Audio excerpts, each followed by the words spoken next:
Y es que a veces da la impresión de que Dios está muy, muy lejano a nosotros.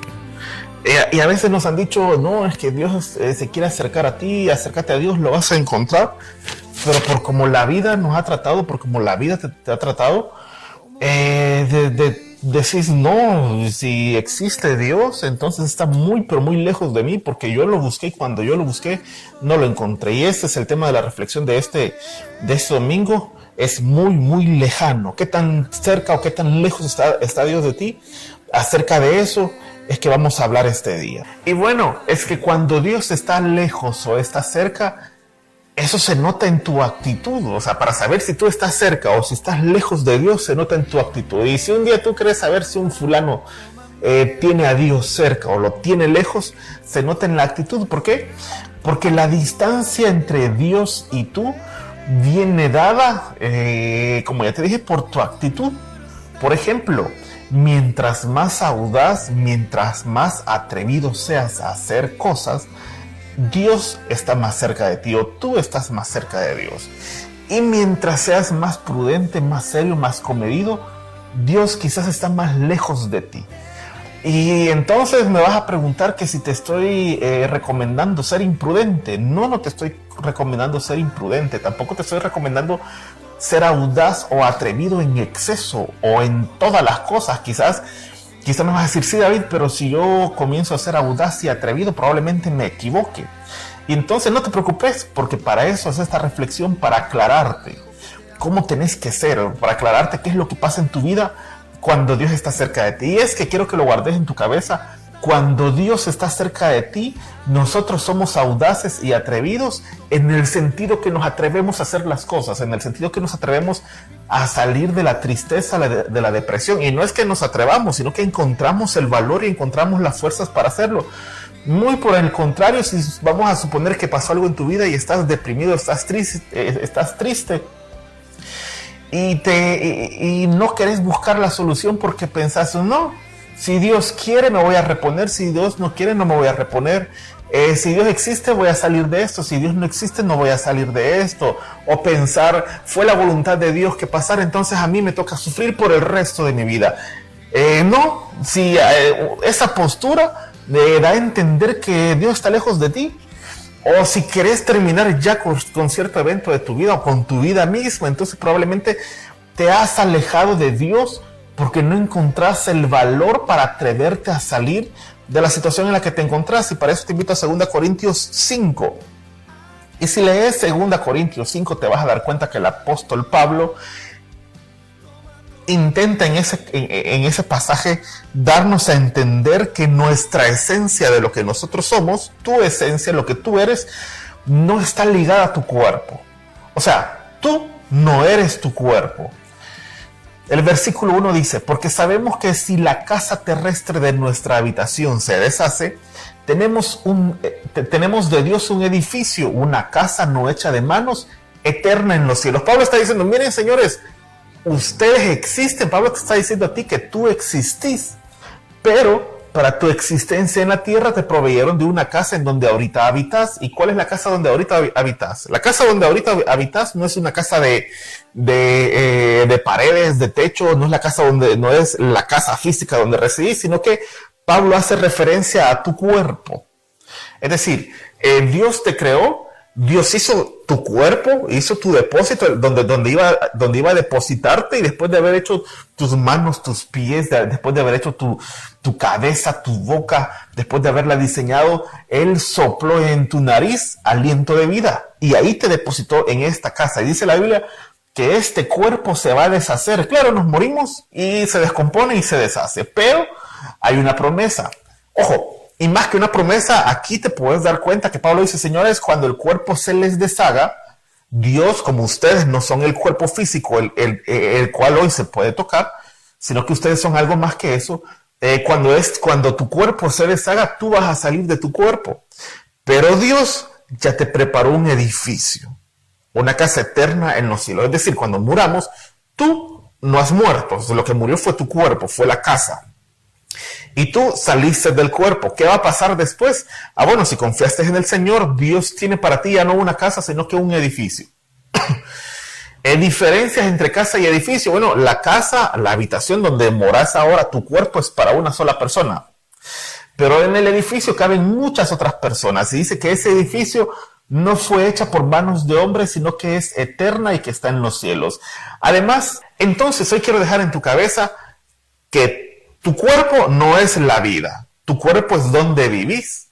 Entonces, por ejemplo, si te han detectado cáncer o si sufriste una lesión por un accidente, por una caída, etcétera, no tenés o si has sufrido tristeza, depresión, si falleció alguien querido, un ser amado, si perdiste el empleo, si te quedaste, si no pudiste pagar la hipoteca, no sé en qué dificultades estás, pero ojo, tu cuerpo no es la vida, solamente es donde vivís.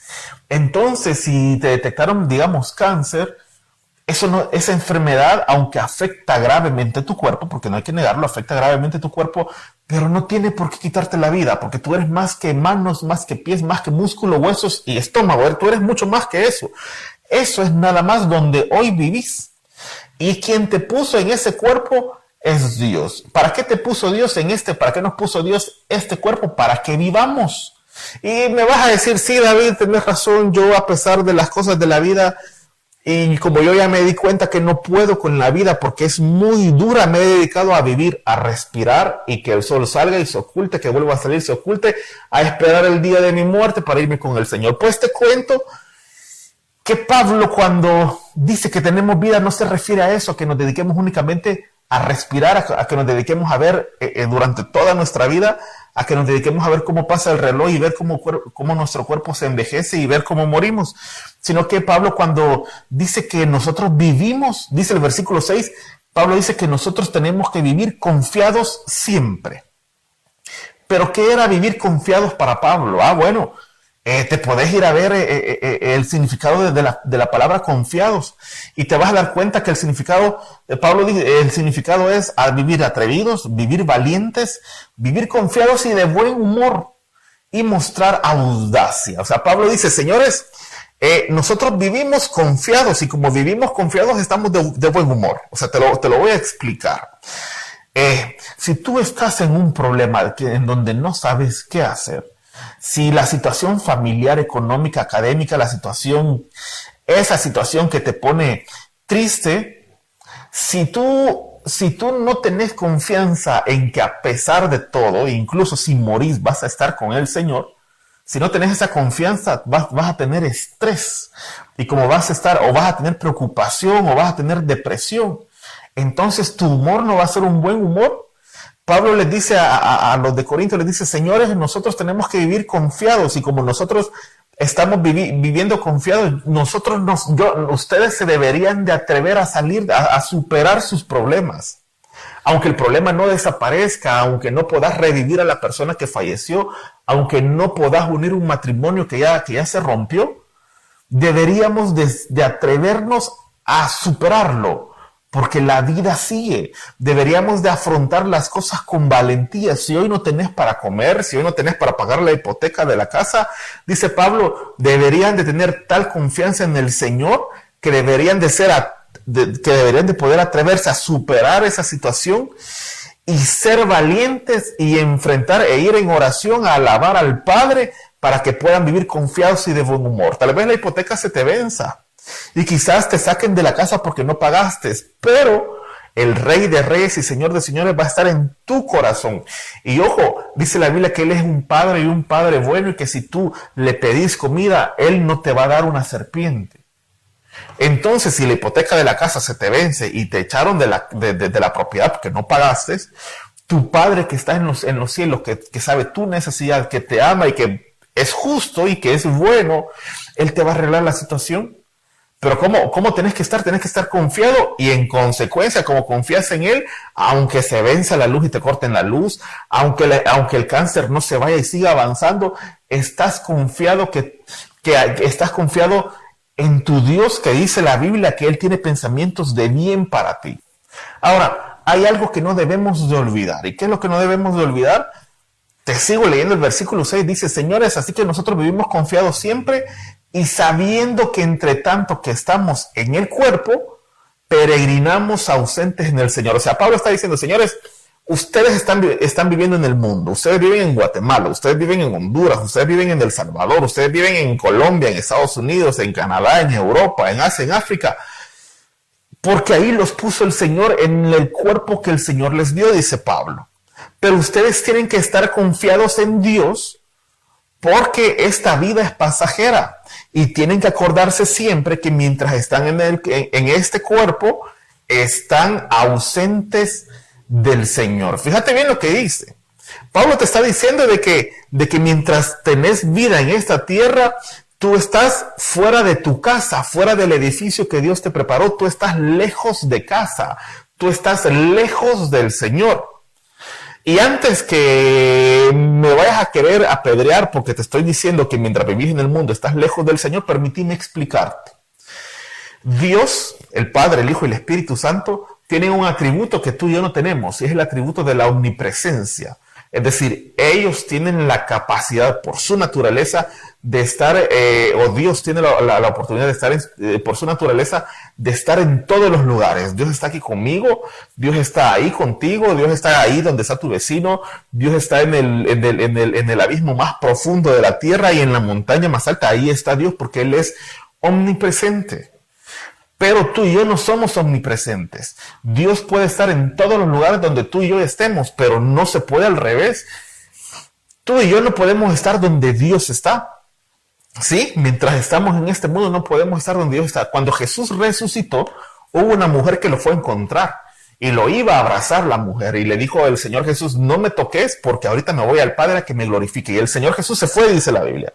Se fue a la presencia del Padre, y mientras Jesús se fue, ningún humano lo pudo seguir porque no tenemos la capacidad de estar donde Él está, ¿sí? A eso se refiere Pablo en este pasaje. Dice, señores, acuérdense que ustedes están ausentes del Señor, es decir, no pueden estar donde Él está. Pero a pesar de que tú y yo no podemos estar donde el Señor está, porque el mismo Pablo dice, Señor, ustedes están ausentes, están lejos del Señor, Pablo nos da una herramienta para que podamos sobrevivir esa ausencia del Señor o esa ausencia de nosotros en el Señor. Y Pablo dice que esa herramienta es la fe. Yo te quiero preguntar ahora, ¿para qué sirve la fe? ¿Has escuchado que todo el mundo dice que tenemos que tener fe, que hay que orar con fe, que se cree por fe? Hay un versículo que es muy famoso que dicen de que los que creen en el Señor ya no vivimos por vista, sino que por fe. ¿Lo has escuchado? Sí, sí, ¿verdad? Entonces te pregunto, ¿para qué sirve la fe?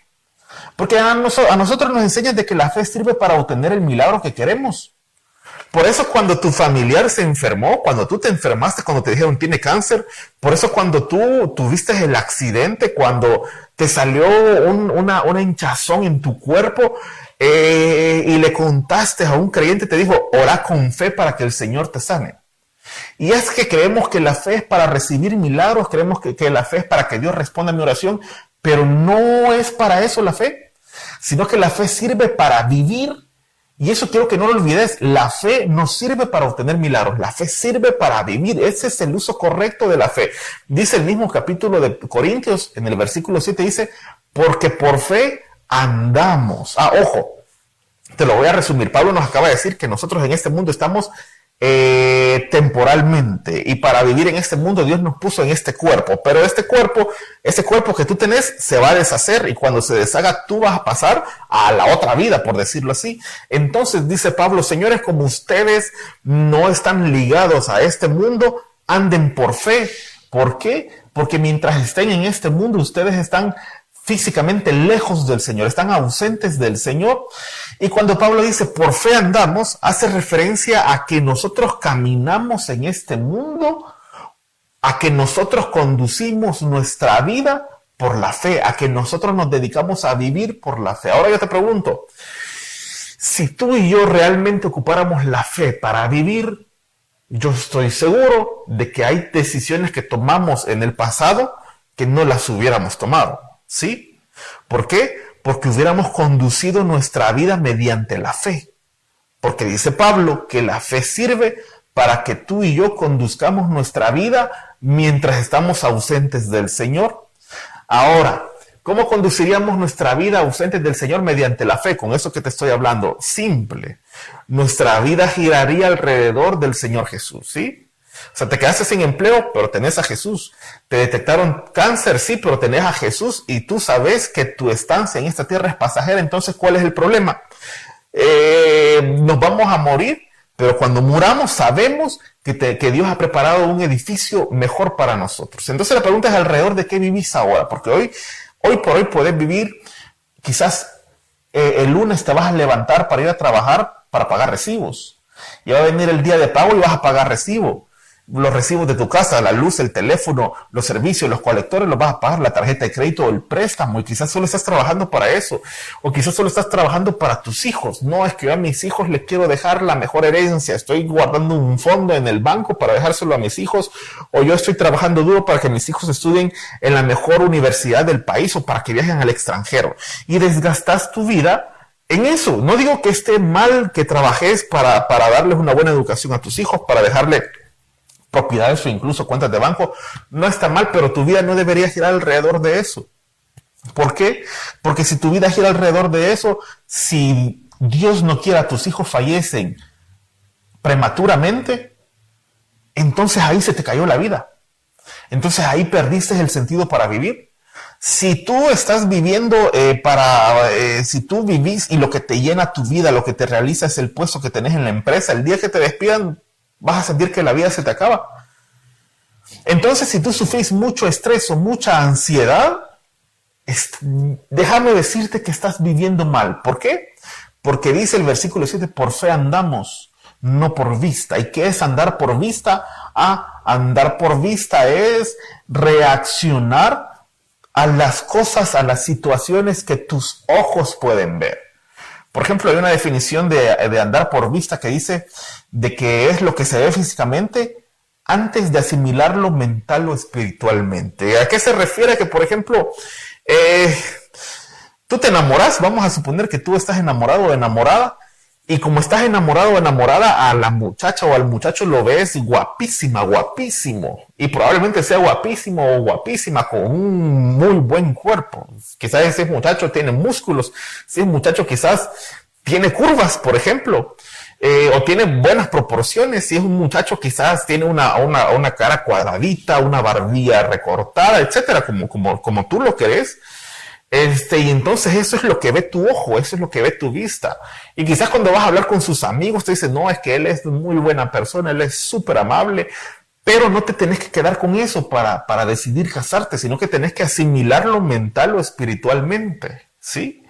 Y lo mismo para una carrera universitaria, lo mismo para un trabajo, lo mismo para decisiones de la vida. Por ejemplo, si te has divorciado, o si estás a punto de, o si lo estás pensando, o si tenés sospechas, si vas a sufrir si crees que estás sufriendo una infidelidad y no sabes cómo actuar, ¿sí? No tenés que ver las cosas, andar por vista es reaccionar a lo que tus ojos ven. A veces no nos atrevemos a emprender proyectos o a emprender empresas o a emprender ministerios porque decimos, no, es que no veo muy bien la situación.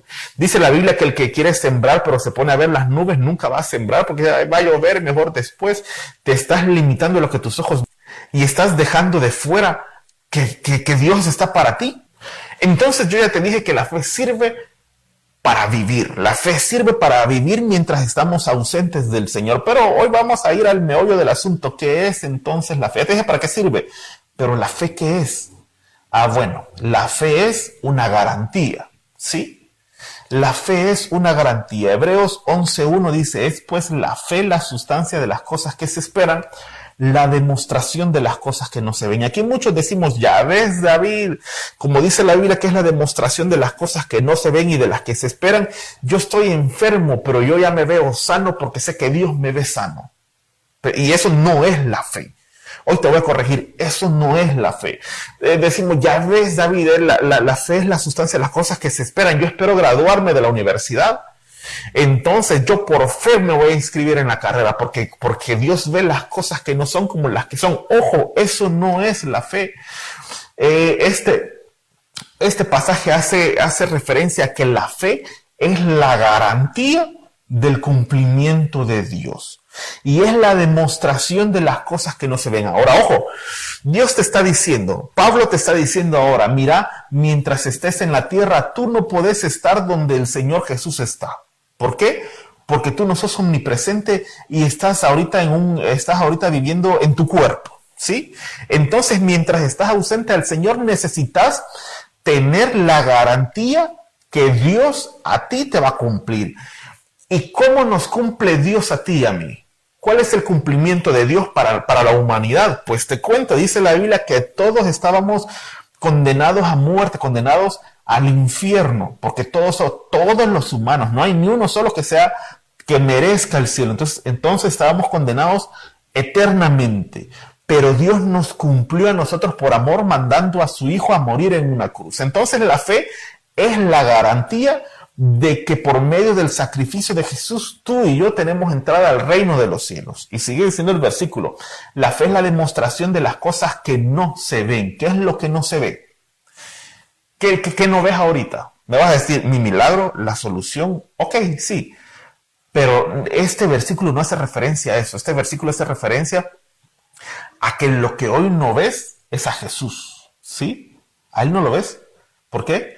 Porque estás ausente a Él, estás lejos de Él, no podés estar donde Él está. Entonces, ¿qué es la fe? La fe es la garantía del cumplimiento de Dios. La fe, por medio de la fe, Dios hoy te va a mostrar a su Hijo. Dios te quiere mostrar a Jesús. ¿A quién estamos ausentes? Estamos ausentes a Jesús. La fe entonces es la garantía de Jesús. Por lo tanto, tú y yo deberíamos de esperar en Jesús, no en nuestro salario, no en encontrar un trabajo, no en un presidente, no en unos diputados, congreso, no en Estados Unidos, por ejemplo. ¿Y cuál es por qué deberíamos de esperar en Jesús?